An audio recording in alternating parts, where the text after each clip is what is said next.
ازيكم عاملين ايه؟ يا رب تكونوا بخير. الفيديو النهارده بيتكلم عن الترند اللي نازل جديد على الانستجرام اللي هو السيليكون باد.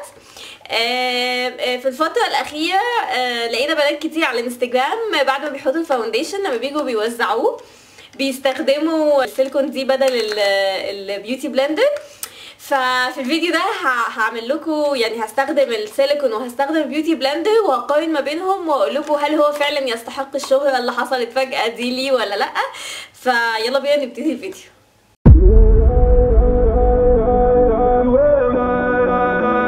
اول حاجه هستخدم المره دي فاونديشن مابيلين فيت مي. هوزعه عادي بالفرشه تمام على كل وشي. اوكي،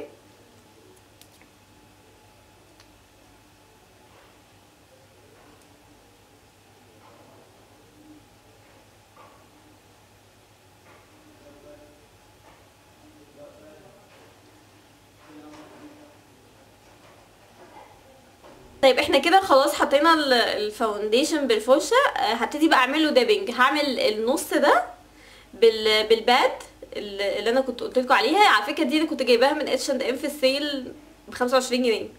والنص التاني هستخدم البيوتي بلندر. هي بيوتي بلندر اوريجينال مش التقليد بتاعها، علشان نقارن مظبوط ما بين اداء دي واداء دي. فيلا بينا.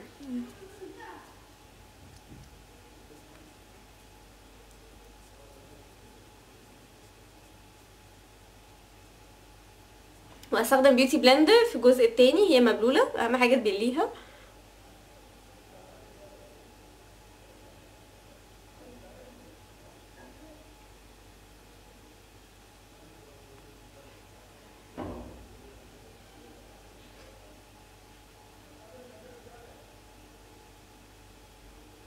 انا بصراحه يعني مش شايفه ان في اختلاف ما بينهم، يعني انا شايفه ان هما الاتنين عملوا نفس الايفكت.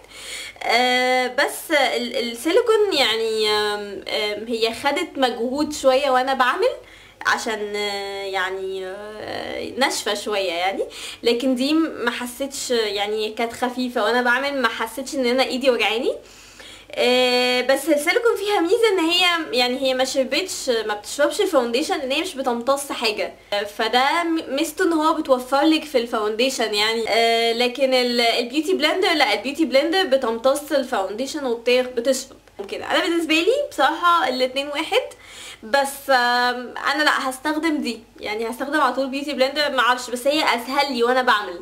فهي دي خلاصه التجربه بتاعت النهارده.